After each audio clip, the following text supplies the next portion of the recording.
আমার নবীজি এই পৃথিবীর মায়া ছেড়ে যখন চলে যাবেন, পরপারে চলে যাবেন, এমন অন্তিম একটি মুহূর্ত নবীজির জীবনে এসেছে। নবীজি যেদিন মারা যাবেন তার পূর্ব মুহূর্তে কয়েকটা দিন পূর্বে নবীজি অসুস্থ হয়ে পড়লেন। অসুস্থ শরীর নিয়ে তিনি ঠিকভাবে নামাজ আদায় করতে পারেন নাই। আমার ভাইয়েরা, আসরের নামাজের ওয়াক্ত নবীজি দুইজন সাহাবীর কাঁধের উপরে ভর করে মসজিদে চলে গেলেন। মসজিদে নববীতে নামাজটা আদায় করলেন।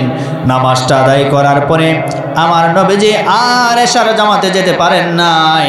আমার প্রিয় বন্ধুগণ, নবীজি ওই নামাজটা সম্পন্ন করে আম্মা জান আয়েশা সিদ্দিকা রাদিয়াল্লাহু তাআলা আনহার ঘরে চলে আসলেন। মসজিদে নববী আর নবীজির হুজরাখানা এইটা পাশাপাশি ছিল। নবীজি যখন হুজরাখানায় চলে আসলেন, ঘরের ভিতরে চলে আসলেন, এইদিকে মসজিদে নববীতে আজান হয়ে গেছে। আজান হয়ে যাওয়ার পরে সমস্ত সাহাবীরা নবীর জন্য অপেক্ষমান থেকে এইবার সবাই পরামর্শ করলেন ইমামতির দায়িত্ব কে পালন করবে। হযরতে আবু বকরকে ইমামতির দায়িত্ব দিলেন। হযরতে আবু বকর সিদ্দিক রাদিয়াল্লাহু তাআলা আনহু ইমামতির দায়িত্ব পাওয়ার পরে সামনে চলে গেলেন। আবারও পিছন দিকে তাকায়া লক্ষ্য করে দেখলেন, না জানি এই মুহূর্তেও যদি এই সময়ের ভিতরে যদি নবীজি আসেন, আর নবীজি আসলে আমি আমার জায়গাটা ছেড়ে দিব, নবীজি ইমামতির দায়িত্ব পালন করবেন। কিন্তু না, সাহাবায়ে কেরামরা সবাই নামাজে দাঁড়িয়ে গেছেন। দাঁড়ানোর পরে লক্ষ্য করে দেখলেন নবীজি আসে না। ইকামত দেওয়ার পরে নামাজ শুরু হয়ে গেল। এইদিকে নবীজি ঘরের ভিতরে আম্মা জান আয়েশা সিদ্দিকা রাদিয়াল্লাহু তাআলা আনহার ঘরে অবস্থান করতেছিলেন। ওইটাই ছিল নবীজির হুজরাখানা। নবীজি একবার হোশ একবার বেহুশ হয়ে যায়। নবীজি উঠতে পারেন না, চলতেও পারেন না, হাঁটতেও পারেন না। নবীজির জ্ঞানটা যখন ফিরে আসলো, এমন সময় নবীজি আম্মা জান আয়েশা সিদ্দিকা রাদিয়াল্লাহু তাআলা আনহাকে ডাক দিয়ে বলেন, ও আয়েশা, এখন কোন সময় চলছে?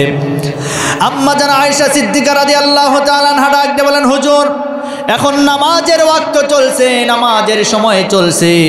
সাহাবায়ে কেরামরা আপনার জন্য অপেক্ষমান থেকে তারা নামাজে দাঁড়িয়ে গেছে, আপনার জন্য অপেক্ষা করেছিল। এইবার হুজুর ডাক দিয়ে বলেন, ও আয়েশা, আমার মাথাটা তোমার কাঁধের উপরে একটু উঠায় নাও, আমি নামাজের দৃশ্যটা একটু দেখতে চাই। এইবার নবীজিকে আস্তে করে কাঁধের উপর উঠায় নিলেন। নেওয়ার পরে আমার নবীজি মসজিদে নববীর দিকে দৃষ্টিটা যখন চলে গেছে, এমন সময় নবীজির চোখে আর পানি আটকাইতে পারে নাই। নবীজির চোখ বেয়ে বেয়ে পানি পড়তেছিল। নবীজির চোখ বেয়ে বেয়ে পানি পড়তেছিল। এমন সময় এই দৃশ্যটা দেখে আম্মা জান আয়েশা ডাক দিয়ে বলেন, হুজুর, আজকে আপনি কাঁদেন কেন? আজকে তো আপনার কাঁদার দিন না। নবীজি ডাক দিয়ে বলেন, আয়েশা রে, এই কান্না তো আমার কোনো দুঃখের কান্না নয়, আজকে এটা আমার তৃপ্তির কান্না, আজকে আমার এটা খুশির কান্না। তার কারণ হলো আমার অনুপস্থিতিতে আজকেই সর্বপ্রথম জামাতটা দাঁড়িয়ে গেছে, আমার মনটা ভরে গেছে। ও আয়েশা, তুমি হয়তো জানো না আমার মনে কত তৃপ্তি, কত আনন্দ, আমি আনন্দ পাচ্ছি। আমি তো দুনিয়া থেকে বিদায় নিয়ে চলে যাব, কিন্তু আমার উম্মতেরা এইভাবে জামাতবদ্ধ হয়ে তারা নামাজ আদায় করবে।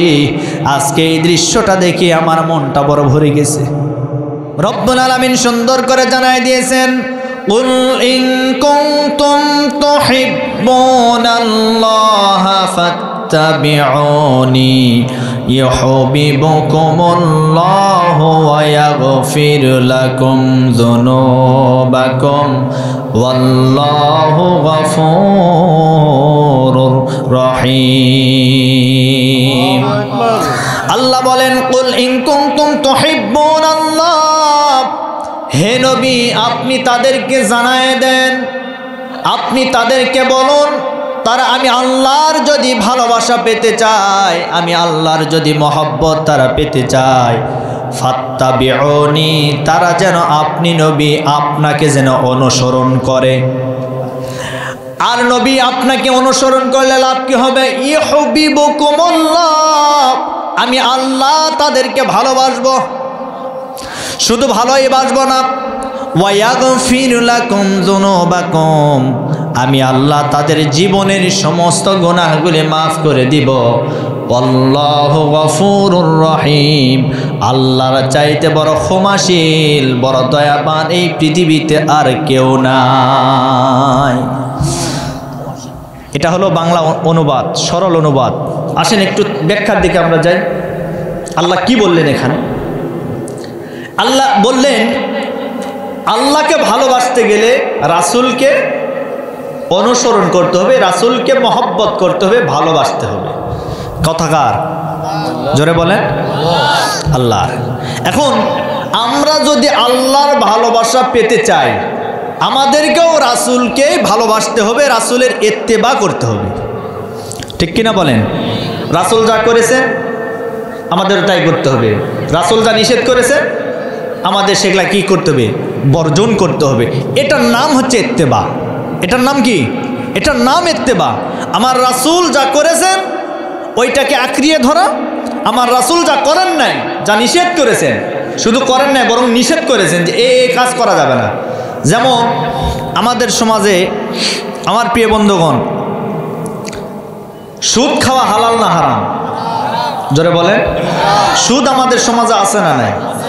আছে। মানে যারা সুদ খায় অধিকাংশ সামনের কাতারের মুসল্লি। এরা আবার জিকিরও করে সকাল সন্ধ্যায়, কি জানেন? সুবহানাল্লাহ 40,000, আলহামদুলিল্লাহ 45,000, সুদের সাথে টাকাও লাগায় 50,000। জোরে বলেন সুবহানাল্লাহ। সুবহানাল্লাহ বলে দেখছেন? সুবহানাল্লাহ না নাউজুবিল্লাহ?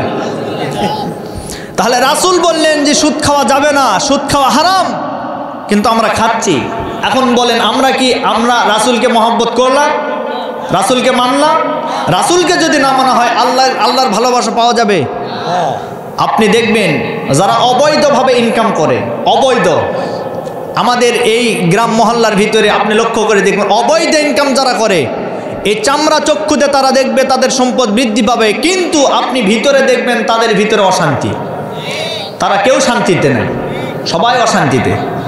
এজন্য আল্লাহ রাব্বুল আলামিন বলেন, ওয়ামান আ'রাদা আন যিকরি ফাইন্না লাহু মাঈশাতান দানকা ওয়া নাহশুরুহু ইয়াওমাল কিয়ামাতি আ'মা।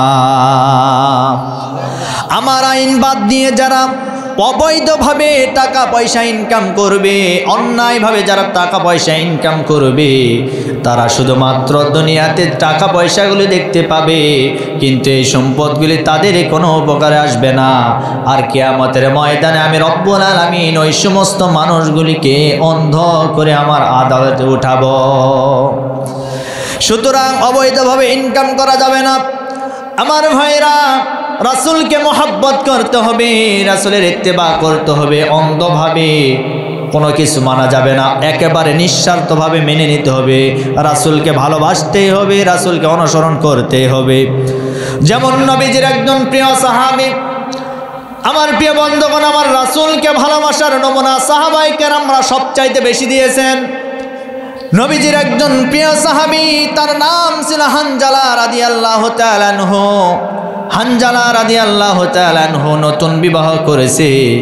বাসর রাত্রে আমার ভাইরা তার উপর গোসল ফরজ হয়ে গেছে, কিন্তু গোসলখানায় যখন চলে গেছেন, যাওয়ার পরে কে যেন তার বাড়ির পাশ দিয়ে বলে যাচ্ছে, নবী নাই, নবী নাই, নবী দুনিয়া থেকে বিদায় নিয়ে চলে গেছে। এই কথাটা হানজালার কান পর্যন্ত চলে গেল। হানজালা রাদিয়াল্লাহু তাআলা আনহু কেমন নবীজির আশিক ছিলেন, কেমন নবীকে ভালোবাসতেন, এই কথাটা শোনার পরে হানজালার হাতের ভিতরে পানির পাত্র নিয়েছিল, আস্তে করে পাত্রটা ফেলে দিলেন। দেওয়ার পরে স্ত্রীর কাছে চলে গেলেন। যাওয়ার পরে স্ত্রীকে ডাক দিয়ে বলেন, ও আমার প্রাণের স্ত্রী, ওই যে পাশে আমার তরবারি আছে, তরবারিটা আমার হাতে দিয়ে দাও। স্ত্রী ডাক দিয়ে বলেন, স্বামী গো, আপনি তো গোসলখানায় গিয়েছেন, কিন্তু আপনি এই মুহূর্তে আপনার তরবারি কি করবেন?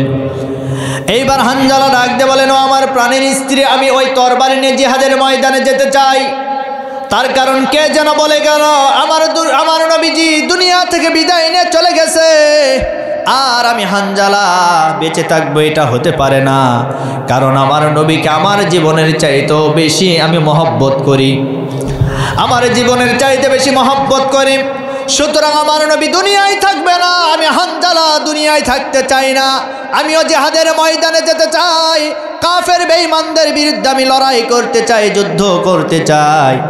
এইবার তার স্ত্রী ডাক দিয়ে বলেন, স্বামী গো, ও স্বামী, আপনার উপরে তো গোসল ফরজ হয়ে গেছে, আপনার উপরে গোসল ফরজ হয়ে গেছে, আপনি জিহাদের ময়দানে যাবেন, কোনো অসুবিধা নাই, তবে আপনি গোসলটা সেরে জিহাদের ময়দানে চলে যান। এইবার হানজালা ডাক দিয়ে বলেন, ও আমার প্রাণের স্ত্রী, না না না, গোসল করতে আমার দেরি হয়ে যাবে, আমি চাই না এই গোসল, আমি চাই না। যদি আমি ওই জিহাদের ময়দানে শহীদ হতে পারি, আল্লাহ রাব্বুল আলামিন আমাকে জান্নাতের ভিতরে গোসল করায় দিবে। এইবার হানজালা রাদিয়াল্লাহু তাআলা আনহু করলেন কি, তরবারি হাতের ভিতরে নিলেন, নেওয়ার পরে এইবার চলে গেলেন জিহাদের ময়দানে। যাওয়ার পরে আমার ভাইরা অসংখ্য কাফিরকে জাহান্নামে পাঠাই দিলেন, নিজেও শহীদ হয়ে গেলেন। ওই জিহাদের ময়দানে আমার রাসূল বেঁচে আছেন। রাসূল মৃত্যুর খবরটা এটা মিথ্যা একটা খবর ছিল। আমার রাসূল বেঁচে আছেন, জিহাদের ময়দানে মুসলমানদের জয় হয়ে গেল। এমন সময় আমার নবীজি সমস্ত সাহাবীদেরকে, যারা শহীদ হয়ে গেছে জিহাদের ময়দানে, তাদেরকে খুঁজে খুঁজে আমার নবীজি সারিবদ্ধ করলেন, কাতারবদ্ধ করলেন। নবীজি বললেন, ও সাহাবীরা, সবাইকে এক জায়গায় করো, আমি নবী তাদের জানাজার নামাজটা আদায় করে তাদেরকে দাফন করতে চাই। সাহাবায়ে কেরামরা প্রশ্ন করেছিলেন, ইয়া রাসূলুল্লাহ, ইয়া হাবিবাল্লাহ, তাদেরকে কোনো গোসল দেওয়া লাগবে না? নবীজি বললেন, না, যারা আল্লাহর রাস্তায় জীবন দিয়ে শহীদ হয়ে যায় এদের কোনো গোসল লাগবে না, বিনা গোসলে এদেরকে কবরের ভিতরে দাফন করা হবে। সাহাবায়ে কেরামরা প্রশ্ন করলেন, ইয়া রাসূলুল্লাহ, কেন লাগবে না? নবীজি তখন বললেন, ও সাহাবীরা, কান খাড়া করে শুনে নাও, যেই সমস্ত মানুষেরা ইসলামের জন্য, দ্বীনের জন্য শহীদ হয়ে যায় এদের কোনো গোসল লাগবে না। তার কারণ হলো রব্বুল আলামিন কিয়ামতের ময়দানে যেদিন সবাইকে উত্থিত করবেন, ওই হাসরের ময়দানে এই শহীদরা তাদের ক্ষত চিহ্ন দেখে আল্লাহকে বলতে পারবে, রব্বুল আলামিন, আপনার জমিনে আপনার দিনকে বাস্তবায়ন করতে গিয়ে দেখেন আমার শরীরটা ক্ষতবিক্ষত হয়ে গেছে। আল্লাহ এই চিহ্নগুলি দেখে শহীদদেরকে বিনা হিসেবে জান্নাত দিয়ে দিবে। আমার ভাইরা, এইবার আমার নবীজি সমস্ত সাহাবীদেরকে সারিবদ্ধ করে জানাজার নামাজটা আদায় করবেন। এমন সময় একজন মহিলা চলে আসলেন। পর্দানিশীন একজন মহিলা আসার পরে ডাক দিয়ে বলেন, ইয়া রাসূলুল্লাহ, ইয়া হাবিবাল্লাহ, আপনি সবাইকে গোসল করাবেন। ও নবী গো, তবে আমার স্বামীকে আপনি বিনা গোসলে জানাজার নামাজটা সম্পন্ন করবেন না।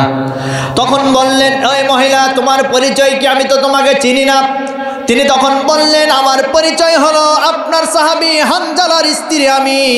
এই যে বিগত রাতে তার উপর গোসল ফরজ হয়ে গেছে, বিবাহ করেছে, নতুন বিবাহ, গোসল ফরজ হয়ে গেছে। আপনি রাসূল, আপনার শহীদের খবর শুনে আমার স্বামীটা পানির জায়গায় পানি রেখে সে চলে এসেছে জিহাদের ময়দানে। আজকে জিহাদের ময়দানে শহীদ হয়ে গেছে হুজুর। আমার স্বামীর উপরে গোসলটা ফরজ হয়েছিল, অতএব আপনি বিনা গোসলে তাকে দাফন কাফন করবেন না।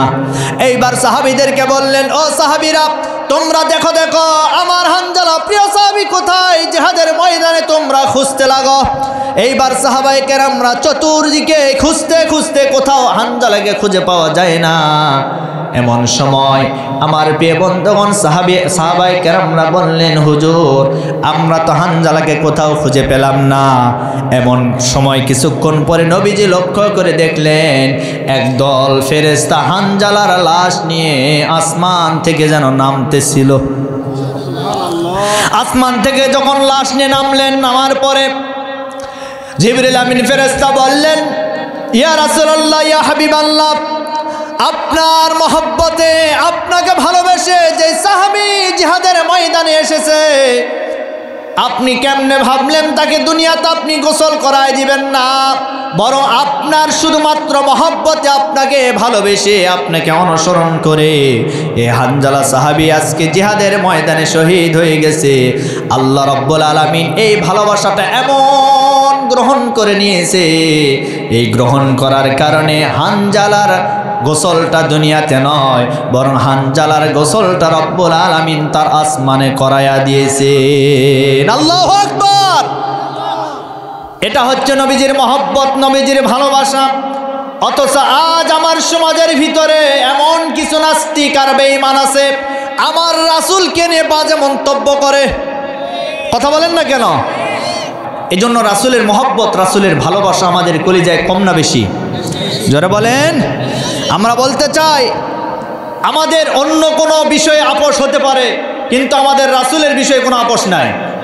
আমার রাসূলকে নিয়ে যদি কেউ বাজে মন্তব্য করে, আমার রাসূলকে নিয়ে যদি কেউ গালিগালাজ করে, ওই সমস্ত নাস্তিক আর বেঈমানদের বিচার আমরা দেখতে চাই। ঠিক কিনা বলেন? কারণ রাসূল আমাদের কলিজা, আমাদের হৃদয়, আমাদের হার্ট যদি দুর্বল হয়, আমাদের বেঁচে থাকার কোনো দাম নাই। ঠিক কিনা বলেন? সুতরাং আমার রাসূলের ব্যাপারে কোনো আপোষ, আমার বাবাকে গালি দিলে আমি মন খারাপ করব না, আমার মাকে গালি দিলে আমার মন খারাপ হবে না, কিন্তু আমার রাসূলকে নিয়ে বাজে কেউ কথা বললে তখন আমার মনটা খারাপ হয়ে যায়। কারণ আমি রাসূলের উম্মত, আমি রাসূলকে আমি আমার জীবনের চেয়ে বেশি ভালোবাসি। সুবহানাল্লাহ। আমার প্রিয় বন্ধুগণ, এজন্য আমার নবীজি দুনিয়াতে আসলেন।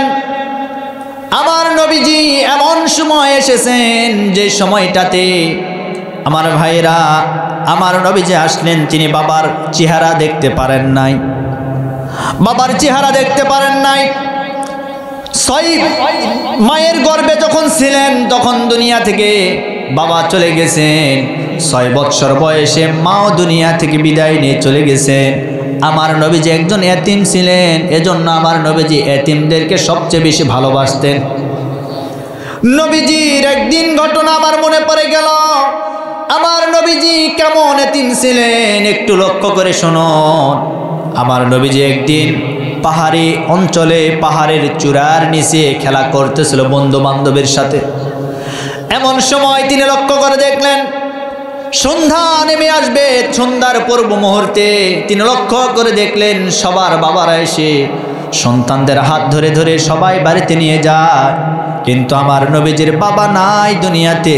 নবীজির হাত ধরার মতো কেউ নাই, নবীজির হাত ধরার মতো কেউ নাই। নবীজি পাহাড়ের চূড়ায় বসে বসে কান্না করতেছিল। নবীজির এই কান্না দেখে পাহাড়ের আশেপাশে যত আল্লাহর সৃষ্টি ছিল সবাই কান্না শুরু করে দিয়েছে।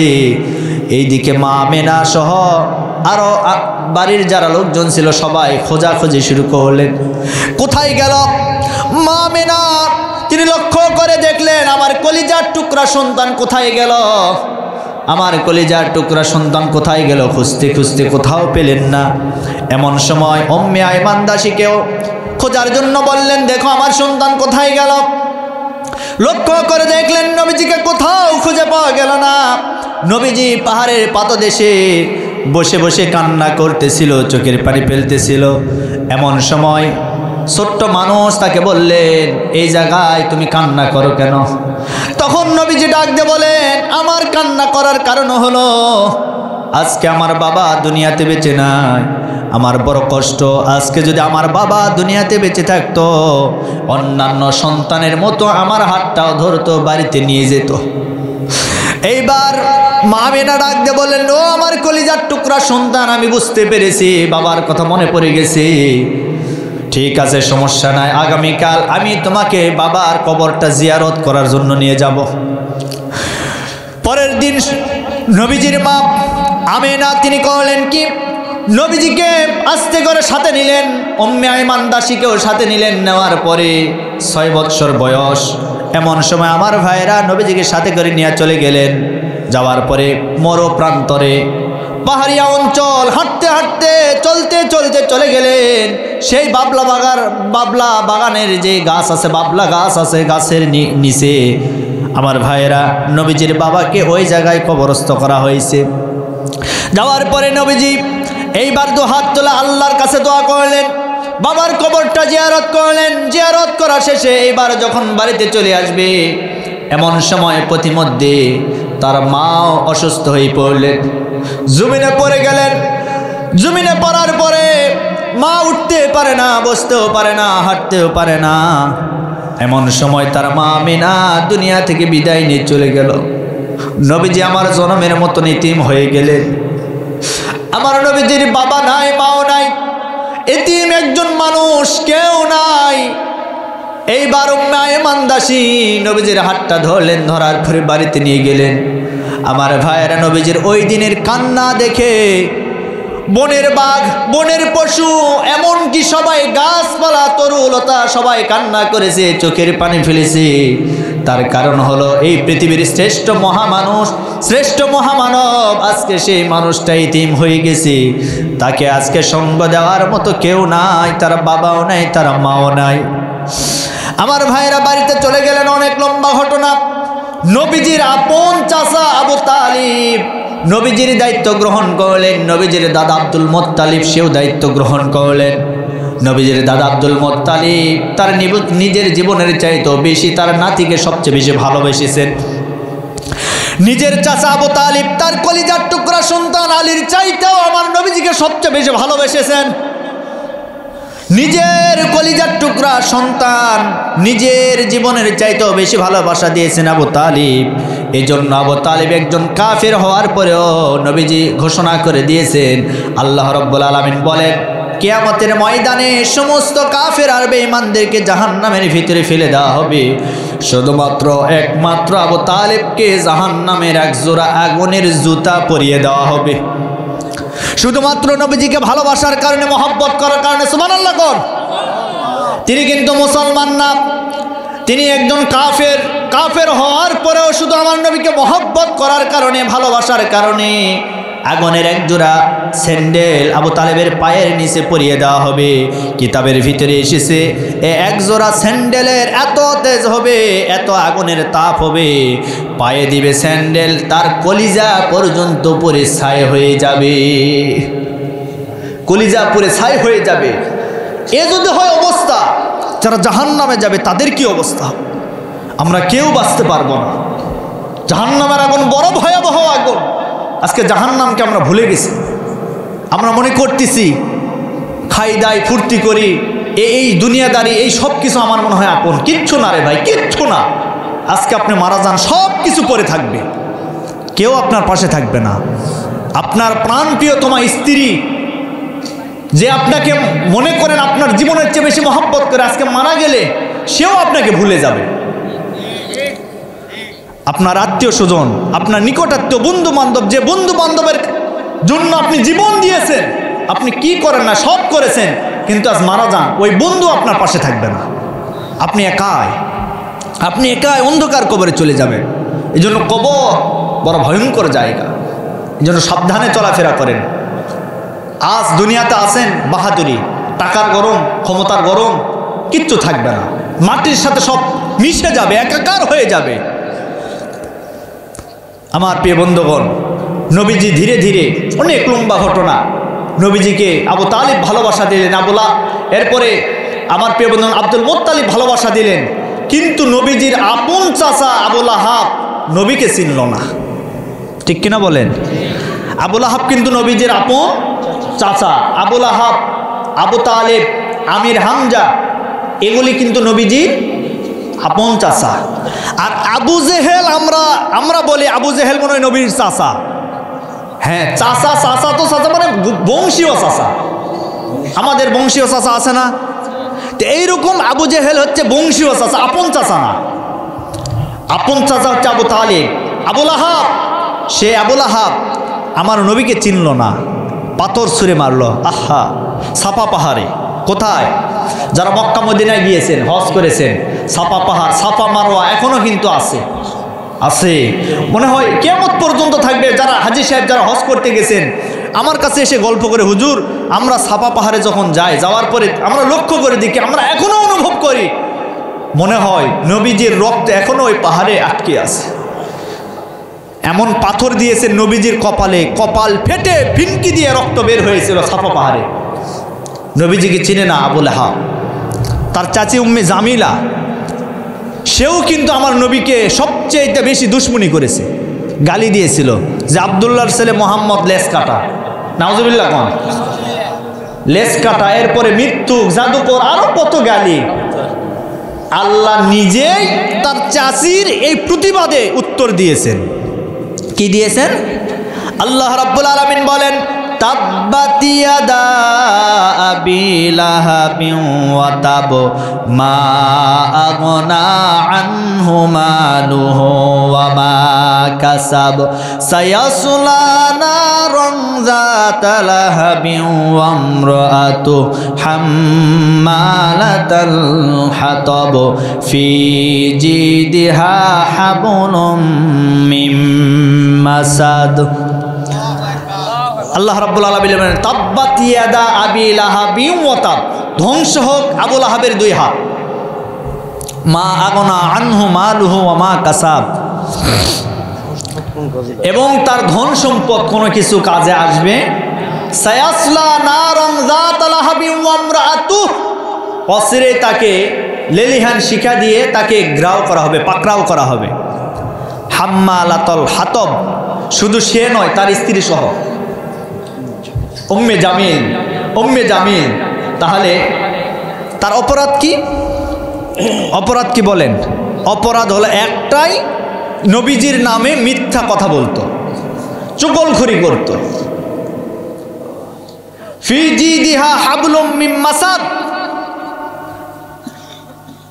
তা যে অর্জন করেছে, যে সম্পদ অর্জন করেছে তার কোনো কাজে আসবে। সুতরাং আবু লাহাবের নামেও সূরা নাজিল হয়ে গেছে। আমার প্রিয় বন্ধুগণ, নবীজির এই মহব্বত আমাদের কলিজার ভিতরে থাকতে হবে। নবীজির ভালোবাসা আমাদের হৃদয়ের ভিতরে এমনভাবে গেঁথে নিতে হবে। তার কারণ হলো সাহাবায়ে কেরামরা আমার নবীকে সবচাইতে বেশি ভালোবেসেছেন, বেশি মহব্বত করেছেন। আমার নবীজি, আমার প্রিয় বন্ধুগণ, আমার নবীজি এইভাবে ধীরে ধীরে নবীজির বয়স যখন বিবাহের উপনীত হয়ে গেল, নবীজির বয়স যখন 25 বছর, অপরদিকে আমার ভাইরা, আমাদের মা আম্মা জান খাদিজাতুল কুবরা রাদিয়াল্লাহু তাআলা আনহা, তার বয়স 40 বছর। সে সময় আমার নবীজি আম্মা জান খাদিজার সাথে বিবাহ বন্ধনে আবদ্ধ হয়েছেন। এই দিকে তার দাদা চলে গেল, চাচা চলে গেছে, সব চলে গেছে, কিন্তু আমার প্রিয় বন্ধুগণ, আমার নবীজির দায়িত্ব গ্রহণ করেছেন তার স্ত্রী আম্মা জান খাদিজাতুল কুবরা রাদিয়াল্লাহু তাআলা আনহা। মক্কাতে সে সময় কয়েকজনের ভিতরে অন্যতম একজন ধনী ছিল, তার সম্পদের কোনো শেষ ছিল না, অঢেল সম্পদের মালিক ছিল। এক পর্যায়ে কিভাবে বিবাহ হলো এবার শোনেন। আমার নবীজিকে দেখার পরে আম্মা জান খাদিজাতুল কুবরা রাদিয়াল্লাহু তাআলা আনহা তিনি নবীজির প্রেমে পড়ে গেলেন। তার বান্ধবী ছিল নাফিজা বান্ধবীকে ডাক দিয়ে বলেন, ও আমার বান্ধবী, আমাদের বাড়িতে যেই ছেলেটা আছে ওই ছেলেটা দেখতে কেমন, আমি একটু জানতে চাই। বান্ধবী ডাক দিয়ে বলেন, হঠাৎ করে আপনার এইরকম কেন মন্তব্য? বলে, হ্যাঁ আমি জানতে চাই। বলে, সেই ছেলেটা তো এত সুন্দর, এত স্মার্ট, সত্যবাদী, এরকম যুবক আমার জীবনে আমি একটাও দেখি নাই। এইবার বান্ধবী ডাক দিয়ে বলেন, ঠিক আছে, তাহলে আমি তার সাথে বিবাহ বন্ধনে আবদ্ধ হতে চাই। বিবাহ বন্ধনের দিন তারিখ সব ঠিক হয়ে গেল, বিবাহ হয়ে গেছে।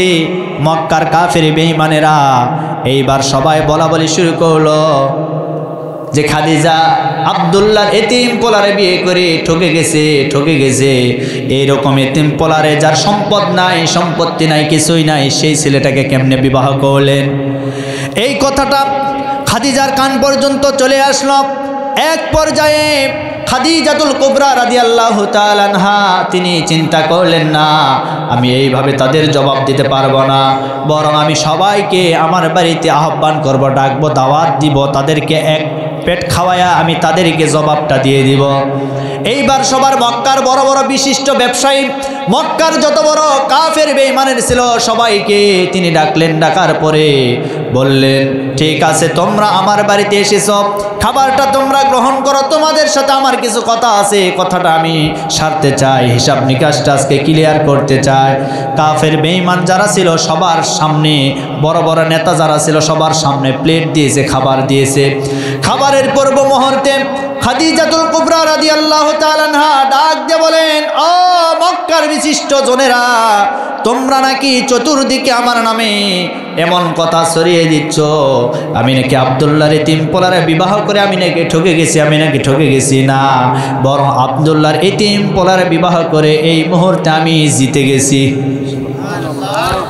এখন কাফেররা বললেন, কিভাবে আপনি জিতলেন? আপনার দলিল আমরা জানতে চাই।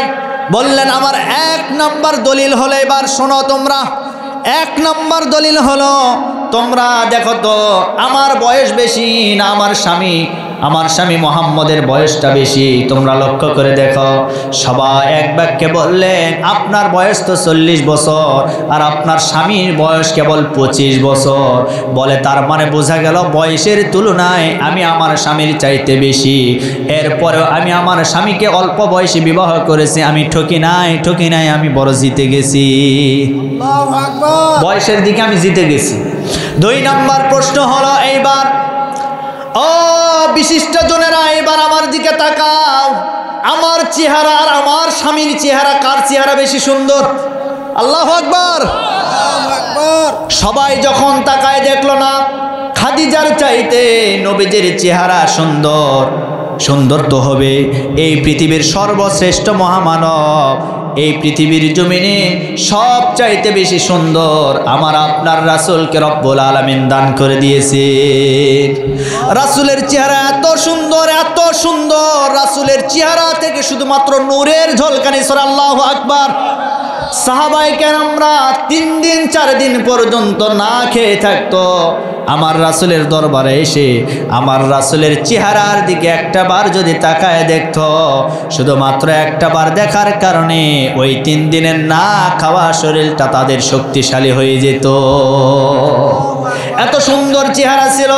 শুধু তাই নয় আমার প্রিয় বন্ধুগণ, এমন মানুষ আছে যারা আমার রাসূলের চেহারা দেখে অন্য কোনো কিছু দেখে নাই, আমার রাসূলের চেহারা দেখার পরে তারা কালেমা পড়ে মুসলমান হয়ে গেছে।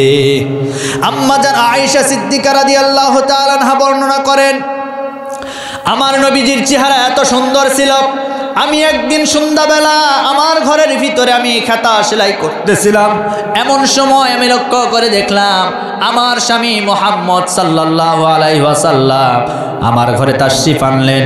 আসার পরে আমার হাতের ভিতরে থেকে আমার সুইটা পড়ে গিয়েছিল, কিন্তু পড়ে যাওয়ার পরে আমার স্বামী যখন আমার ঘরের ভিতরে আসলেন, আসার সাথে সাথে আমার স্বামীর চেহারা এত উজ্জ্বল ছিল, এত আলো ছিল, আমার নবীজির ওই চেহারার তাজাল্লিতে পুরো ঘরটা আলোকিত হয়ে গেছে।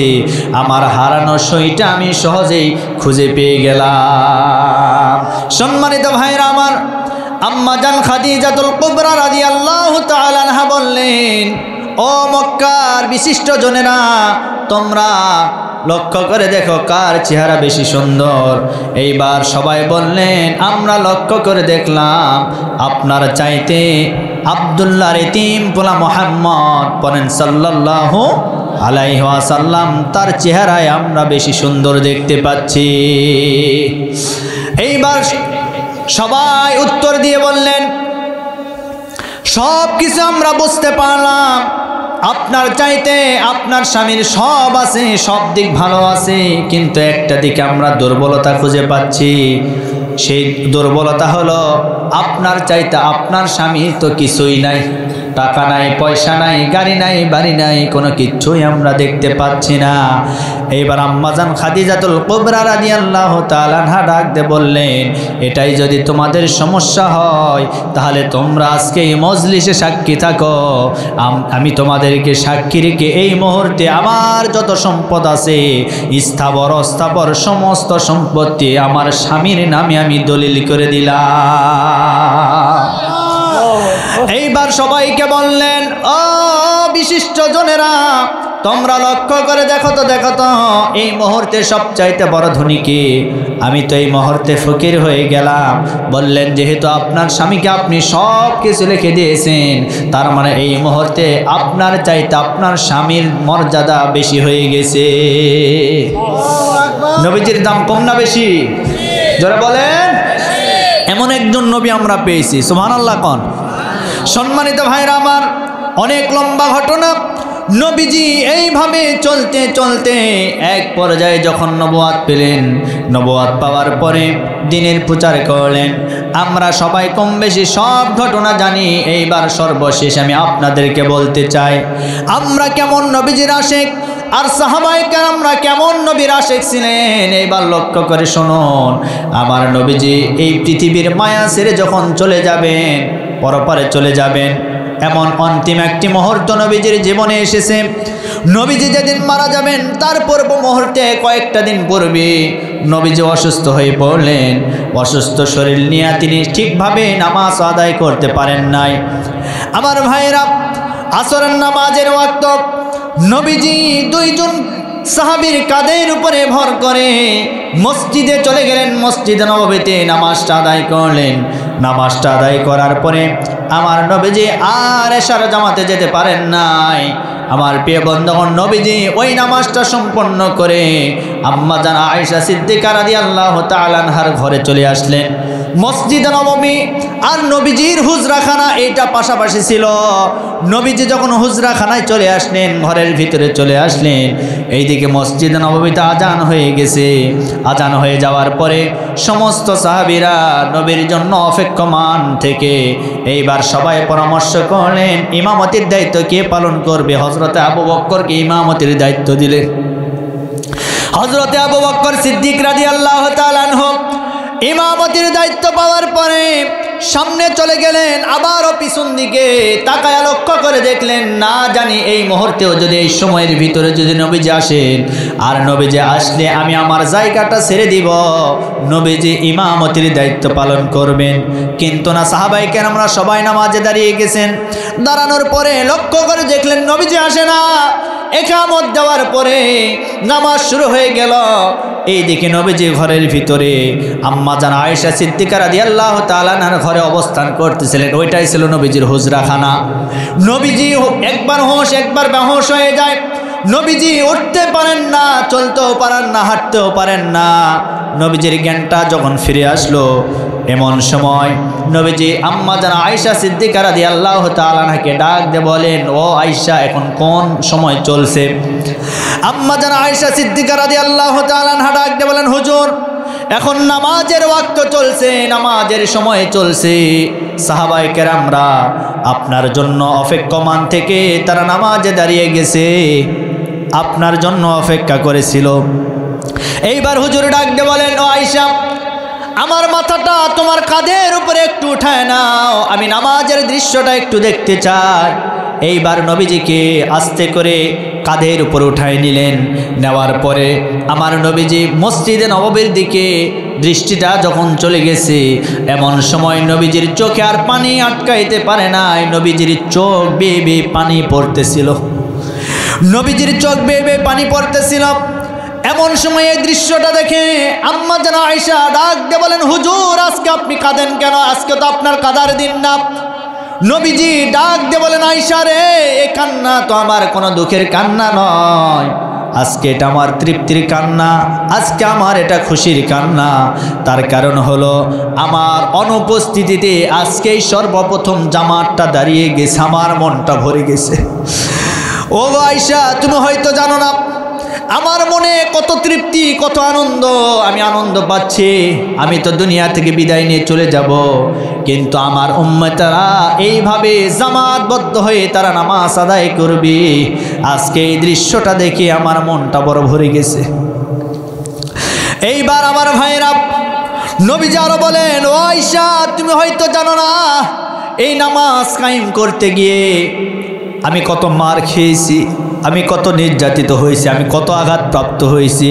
ওগো আয়েশা, তুমি হয়তো জানো না আমি সহ তোমার বাবা একদিন মসজিদে, একদিন কাবার চত্বরে আমরা গল্প করতেছিলাম। এমন সময় কয়েকজন কাফের বেঈমান এসে আমাদেরকে অতর্কিতভাবে হামলা করলো। ওগো আয়েশা, তুমি হয়তো জানো না তোমার বাবা সহ আমি সে জায়গায় নির্যাতনের শিকার ছিলাম।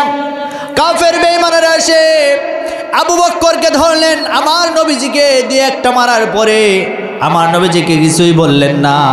আবু বকরকে ধরলেন, ধরার পরে মারতে মারতে আবু বকরের মুখটা থিতলা করে ফেললেন। এইবার কাফের বেঈমানরা চলে গেল। যাওয়ার পরে আমার নবীজি আবু বকরকে বলেন, ও আবু বকর, আজকে তোমার শরীর থেকে রক্ত ঝরেছে। আবু বকর, তুমি কষ্ট পেও না, তুমি আফসোস করো না। তোমার দেহ থেকে যেহেতু রক্ত ঝরেছে, আমি তোমাকে সাক্ষী রেখে বললাম, আল্লাহর ঘর কাবাকে সাক্ষী রেখে বললাম, এই কাবার চত্বর একদিন আমাদের দখলে থাকবে। আল্লাহু আকবার। এই কাবার চত্বর আমাদের দখলে থাকবে, কেউ এখানে আইন প্রকাশ করতে পারবে না। আমরা নেতৃত্ব দেব একদিন, তবে ধৈর্য ধারণ করে। আবু বকর, ধৈর্য ধারণ করো। আমার ভাইরা, এইবার নবীজি আবু বকরকে বললেন, ও আবু বকর, আমি বুঝতে পেরেছি তুমি অনেক কষ্ট পেয়েছো। আবু বকর অজর নয় না কান্না করতেছিল। কান্না করতে করতে এক পর্যায়ে আবু বকরের হিক উঠে গেছে, কান্না আটকাইতে পারে না। নবীজি আবু বকরকে বলেন, ও আবু বকর, চলো আমরা কোথাও নির্জনে গিয়ে আমরা দুজনে মিলে একটু বসে গল্প করতে চাই। তার কারণ নবীজির সবচাইতে পরম বন্ধু হলো হযরত আবু বকর। সুবহানাল্লাহ কোন। শুধু বন্ধু নয়, আবু বকর হচ্ছেন নবীজির শ্বশুর। নবীজির শ্বশুর, শুধু বন্ধু নয় বরং শ্বশুর। আমার ভাইরা আবু বকরকে বললেন, ও আবু বকর, চলো আমরা নির্জন কোথাও গিয়ে আমরা দুজনে আমরা বন্ধু হয়ে আমরা একটু গল্প করতে চাই। এইবার আমার নবীজি আবু বকরকে সাথে করে নিয়ে চলে গেলেন পাহাড়ি অঞ্চলে। মরুপ্রান্তরে চলতে চলতে কোথাও কোনো ঘর নাই, কোনো বাড়ি নাই, কোনো গাছ নাই, কিচ্ছু দেখা যায় না। হাঁটতে হাঁটতে সামনের দিকে লক্ষ্য করে দেখলেন একটা গাছ দেখা যায়। ওই গাছের নিকট আবু বকরকে সাথে করে নিয়ে বসলেন। বসার পরে আবু বকর ডাক দিয়ে বলেন, হুজুর, ইয়া রাসূলুল্লাহ, ইয়া হাবিবাল্লাহ, আমার অনেক তৃষ্ণা লেগেছে, এই মুহূর্তে আমার পানি খেতে মন চাচ্ছে। তখন নবীজি বললেন, আবু বকর, এই মরু প্রান্তরে কোথাও তো কোনো পানি নাই, এখন পানি খাবা কিভাবে? নবীজি এবার দূর থেকে লক্ষ্য করে দেখলেন একজন রাখালের দায়িত্ব কাজ করতেছিল। এমন সময় আমার নবীজি বললেন, ওই রাখালটাকে আমার কাছে ডেকে নিয়ে আসো। এইবার আবু বকর সিদ্দিক রাদিয়াল্লাহু তাআলা আনহু রাখালের কাছে গেলেন। যাওয়ার পরে বললেন, ও রাখাল, আমাদের নবী তোমাকে একটু আহ্বান করেছে, নবীজির কাছে যেতে হবে। এইবার রাখাল আসলেন। আসার পরে বললেন, রাখাল, আমি জানি তুমি অন্য ধর্মের, কিন্তু তোমার কাছে আমি একটা দাবি করব, তুমি কি সেইটা পূরণ করবা?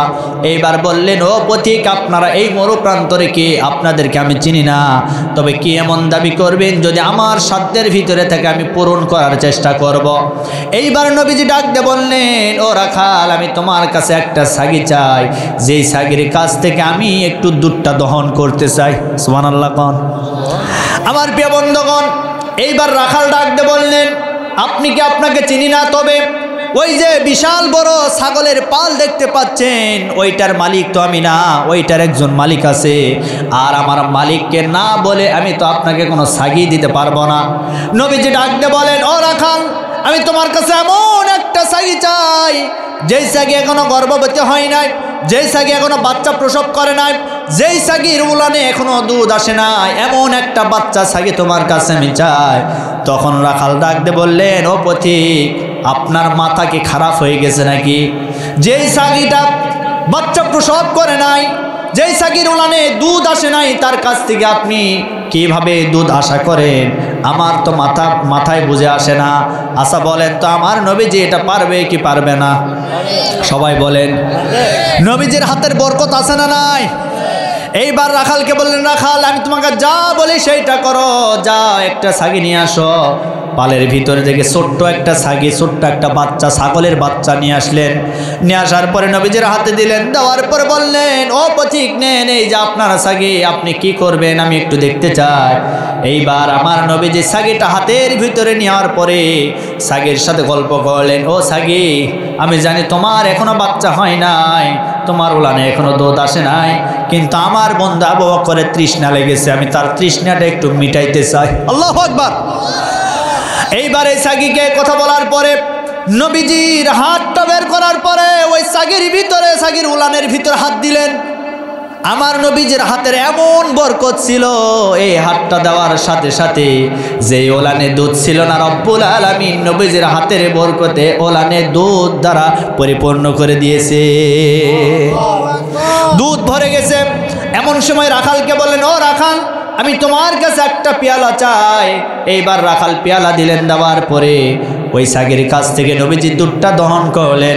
দুধ দহন করার পরে দুধ পেয়ালাটা যখন ভরে গেল, এক পর্যায়ে আমার ভাইয়েরা হযরত আবু বকরকে বললেন, ও আবু বকর, এই যে নাও, তোমাকে তৃষ্ণা লেগেছে, তোমার তৃষ্ণাটা নিবারণ করো।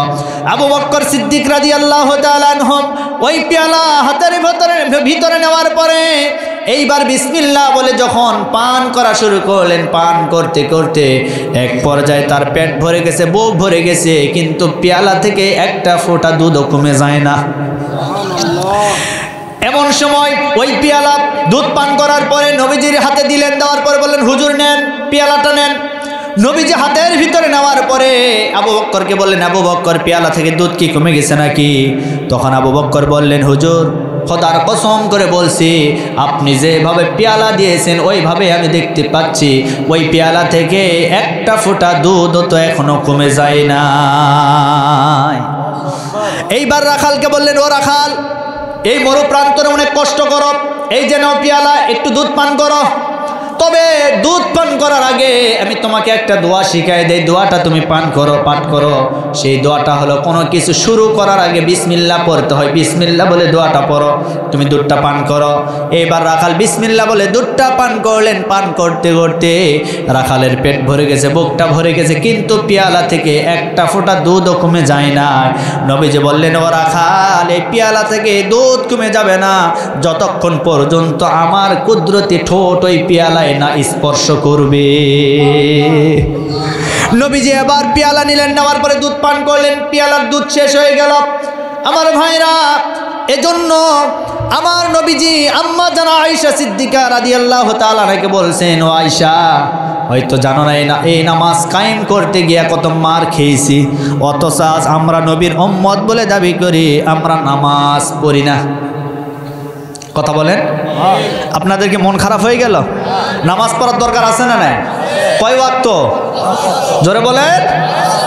আল্লাহর ওয়ালি যারা হয় এরা কিন্তু নফল ইবাদত না করে হয় নাই। আমার পূর্বে একজন ভাই বলে গেছেন, এজন্য যারা নফল ইবাদত করে, তার মানে আপনি কি বুঝলেন? এরা কি ফজর কোনোদিন ছেড়ে দেয়? জোরে বলেন। সুতরাং আমাদের নফল আদায় করতে হবে, ফরজ আদায় করতে হবে, সব কিছু আদায় করতে হবে। আমার ভাইরা, আমার প্রিয় বন্ধুগণ, এজন্য নবীজি আমাদের নামাজের জন্য তাগিদ দিয়েছেন, আমরাও 5 ওয়াক্ত নামাজ আদায় করব। করব তো ইনশাল্লাহ? জোরে বলেন, করব তো ইনশাল্লাহ? পাশে মা বোনেরা আছে না নাই? তাদের সম্পর্কে কিছু ওয়াজ করা দরকার, ঠিক কিনা বলেন? কারণ মা বোনেরা এখন বর্তমান ডিজিটাল যুগের বেসাইজা মহিলা হয়ে গেছে। আল্লাহর বিধান হলো পর্দা করা ফরজ। পর্দা করা কি? কিন্তু আজ পর্দা আছে? আছে, বাড়ির জানালায়, টিভিতে আছে, কিন্তু মা বোনদের শরীরে পর্দা নাই। এজন্য মা বোনেরা আমার, আপনাদের সম্পর্কে একটাই ওয়াজ, আগে পর্দা ধরেন, এরপরে নামাজ পড়বেন আর স্বামীর খেদমত করবেন। আজ তো স্বামীর খেদমত উঠে গেছে, কি বলেন আপনারা? কৃষক মানুষ মাঠ থেকে কাজ করে আসছে, আসার পরে স্ত্রীকে ডাক দিয়ে বলবেন, ও রহিমা, একটা গিলাস পানি দেও গো, তৃষ্ণা লেগেছে। ওই যে জগার গিলাস, ঢেলে খেতে পারো না? বলেন তো, এরকম যদি ডাবরি দেয়, ওর কি পানি খাওয়া লাগবে? ওর কলিজা এমনি ঠান্ডা, ঠিক কিনা বলেন? কলিজা এমনি ঠান্ডা। এই জন্য মা বোনের, আপনারা জান্নাত যদি পেতে চান, অবশ্যই স্বামীর খেদমত করা লাগবে। কথা বলেন। আমাকে এক মাহফিলে এক মহিলা প্রশ্ন দিয়েছিল, হুজুর, আপনারা খুব জান্নাতের ওয়াজ করেন, জান্নাতের ভিতরে পুরুষ মানুষেরা হুর পাবে, মহিলারা কি পাবে? জানার দরকার আছে কিনা? তাহলে পুরুষরা যদি হুর পায়, মহিলারা কি পাবে? জানার দরকার আছে না নাই? আচ্ছা, এটাও আপনাদের বলবো। তবে আমার প্রিয় বন্ধুগণ, আমি আপনাদের সামনে আরো 1 ঘন্টা ওয়াজ করব, কোনো অসুবিধা নেই, কি ঠিক আছে না? আচ্ছা, আপনারা কি শেষ পর্যন্ত থাকবেন? আর 1 ঘন্টা যদি ওয়াজ করি, শুনবেন আপনারা? আমার আলোচনা কেবল অর্ধেক অংশে চলে আসছে, আমি ফিনিশিং আছে। তবে একটি কথা আমি আপনাদেরকে বলতে চাই, এই মাহফিলটা দেওয়া হয়েছে শুধুমাত্র এই মসজিদের উন্নয়ন গল্পে। আমার এখানে মামা শ্বশুরের বাসা দেখে আসা যাওয়া হয়, আসা যাওয়ার পথে যখন নামাজের সময় হয়, আপনাদের যে মসজিদের উদ্যোগে মাহফিলটা দেওয়া হয়েছে, এই মসজিদে গিয়ে আমি বিভিন্ন ওয়াক্তে নামাজ পড়ি। সারা বাংলাদেশে আমি সফর করি ভাই, সারা বাংলাদেশ। এমন কোনো জায়গা না যে জায়গায় এরকম কোনো মসজিদ আর আমার চোখে পড়েছে। আমার নবীজি আম্মা জানা আয়েশা সিদ্দিকা রাদিয়াল্লাহু তাআলা আনহার ঘরে তিনি যখন এই কথাগুলি বলতেছিলেন, তিনি আর জামাতে যেতে পারলেন না, দুনিয়ার মায়া ত্যাগ করে চলে গেলেন পরপারে। আমার ভাইয়েরা, নবীজি মারা গেলেন। এই মারা যাওয়ার খবরে সাহাবাইকে আমরা ব্যাকুল হয়ে পড়লেন। সমস্ত সাহাবীরা পাথরের মতো হয়ে গেল। নবীজির মৃত্যুটাকে কোনো সাহাবী মেনে নিতে পারছে না। মসজিদে নববীতে চতুর্দিকে সমস্ত সাহাবীরা কান্নায় ব্যাকুল হয়ে পড়লেন। এমন সময় একজন নরম সাহাবী হযরতে আবু বকর, তিনিও পাথরের মতো হয়ে গেছেন। অপরদিকে গরম একজন সাহাবী, তার নাম ছিল হযরতে ওমর। নবীজির এই মৃত্যুর খবরটা শোনার পরে হযরতে ওমরটাও কেমন জানি মনে হয় আকাশ থেকে ভেঙে পড়ল। এমন একটা দৃশ্য মদিনায় শুরু হয়ে গেল। মদিনায় চতুর্দিকে কান্নার রোল পড়ে গেল। সমস্ত সাহাবীরা, ছোট ছোট বাচ্চারা পর্যন্ত নবীজির মৃত্যুর এই খবরটা শোনার পরে মায়ের স্তনে মুখ লাগাইতেও সাহস পায় না। বাচ্চারা দুধ পান করে না। গাছপালা সবাই নবীজির এই বিয়োগ ব্যথায় কান্না শুরু করে দিয়েছেন। পশু পাখি তরলতা সবাই কান্না করে। এই দৃশ্যটা এমনভাবে আকাশ বাতাস সমস্ত কিছু ভারী হয়ে গেছে। আমাদের প্রিয় নবী, আমাদের প্রিয় মানুষটা দুনিয়া থেকে বিদায় নিয়ে চলে গেছে। আমার ভাইয়েরা, হযরত ওমর তো এমন অবস্থা হয়ে গেছে, তরবারে নিয়ে মদিনার অলি গলিতে তিনি ঘোরাফেরা করতেছে আর পাগলের মতো হয়ে গেছে। কান্না জড়িত কণ্ঠে বলে উঠছে, তোমরা কে বলবা নবী দুনিয়ায় নাই, তার কাল্লাটা আমি দ্বিখণ্ডিত করে ফেলবো। তোমরা কে বলবা আমার নবী দুনিয়ায় নাই, আমি তার কাল্লাটা দ্বিখণ্ডিত করে ফেলব। কেউ আমার সামনে তোমরা বলতে পারবা না নবী মারা গেছে, নবী মারা গেছে। না না, নবী মারা যায় নাই। এমন সময় আমার ভাইয়েরা, হযরত আবু বকর হযরতে ওমরের ঘাড়ের উপরে হাতটা রেখে বললেন, ওমর মাথা ঠান্ডা করো, মাথা ঠান্ডা করো। এই মুহূর্তে রাগ করলে চলবে না, এই মুহূর্তে রাগ করলে চলবে না। সমস্ত সাহাবীরা কান্না জড়িত কণ্ঠে সবাই বলে উঠল, হায় হায়, আজকে আমরা কি হারিয়ে ফেললাম আমাদের মাঝ থেকে। আর কোনোদিন আমরা নবীজির পিছনে আমরা মুসল্লি হয়ে নামাজ আদায় করতে পারবো না। এই দুঃখটা কেউ সইতে পারছে না। আমার প্রিয় বন্ধুগণ, শুধু তাই নয়, হযরত বিলাল একাকার হয়ে গেছে কান্না করতে করতে। হযরত বিলাল আর সইতে পারে না নবীজির বিয়োগ ব্যথা। নবীজির বিয়োগ ব্যথা সইতে না পেরে কান্না শুরু করে দিয়েছে। আর ডাক দিয়ে বলেন, আমি আর মসজিদে নববীতে আজান দিব না, আমি আর মসজিদে নববীতে আজান দিব না। একটু কথা বলেন না, হিসাব পরে করেন। হযরতে বিলাল কান্না শুরু করে দিয়েছে আর বলতে থাকে, না না, আমি আর মসজিদে নববীতে আজান দিব না। যেই মসজিদে নববীতে যার কারণে আমি আজান দিয়েছি, সেই নবী আজকে দুনিয়া থেকে বিদায় নিয়ে চলে গেছে। আমি কার জন্য আজান দিব? আমি আর আজান দিতে পারবো না। হযরত বিলাল মসজিদে আর আজান দেয় না। বিলাল চলে গেছে। আমার ভাইরা মদিনা ছেড়ে চলে গেছে। যাওয়ার পরে 200, 250, 500 মাইল দূরে চলে গেছে, সিরিয়াতে চলে গেছে। যাওয়ার পরে হযরত বিলাল সে জায়গায় অবস্থান করতেছিল। এইদিকে মসজিদে নববীতে আজান হয়, কিন্তু সে আজান আল্লাহর আরশ পর্যন্ত যায় না। আল্লাহর আরশ পর্যন্ত আজান যায় না। কয়েকটি মাস, কয়েকটা দিন অতিবাহিত হয়ে যাওয়ার পরে আমার নবীজি হযরত বিলালের কাছে স্বপ্নের মাধ্যমে আসলেন। আসার পরে বললেন, ও বিলাল, তুমি কি আর মসজিদে আজান দিবা না, মসজিদে নববীতে আজান দিবা না? হযরত বিলাল বলে, হুজুর, যেই মসজিদে আপনি নাই ওই মসজিদে আমি আজান দিয়ে বেলাল কি করব? না, আমি আর আজান দিতে চাই না। এইবার নবীজি বললেন, ও বিলাল, না, তোমাকে এই জায়গায় থাকলে হবে না, বরং তুমি চলে যাও মসজিদের ভিতরে, যাওয়ার পরে সেখানে আজান দাও, আজান দাও। তোমার আজান শুনে আল্লাহর আরশে বাইতুল মামুরে ফেরেশতারা জামাতবদ্ধ হয়ে নামাজ আদায় করে। এইবার হযরতে বিলালের ঘুমটা ভেঙে গেল। হযরতে বিলাল আর থাকতে পারলেন না, এবার চলে আসলেন মসজিদে নববীতে। আসার পরে হযরতে বিলাল সর্বপ্রথম মসজিদের মিনারে চড়ে আজান দিবেন, কিন্তু আজান দিতে পারছে না। নবীজির কথা বারবার মনে পড়ে যায়, আর হযরতে বিলাল আফসোস করে, কান্না করে, আর বলতে থাকে, হায় হায়, আজকে কোন জায়গায় আমি দাঁড়িয়েছি, যে জায়গায় আমি দাঁড়িয়েছি এতদিন আজান দিয়েছি, আর আমার নবীজি ইমামতি করেছেন, নামাজ আদায় হয়ে গেছে, আজকে নবীজি দুনিয়ায় নাই, আজকে নবী দুনিয়ায় নাই। হযরতে বিলাল যখন আজান দিয়েছেন, এই আজানটা শোনার পরে পুরো মসজিদে নববীর আশেপাশে পুরো মদিনাতে আনন্দের বন্যা বইতে শুরু করেছে। আমার ভাইরা, সাহাবায়ে কেরামরা নবীজিকে এইভাবে মহব্বত করতেন, ভালোবাসতেন। সুতরাং ওই রকম মহব্বত ভালোবাসা আমাদের দরকার আছে না নাই?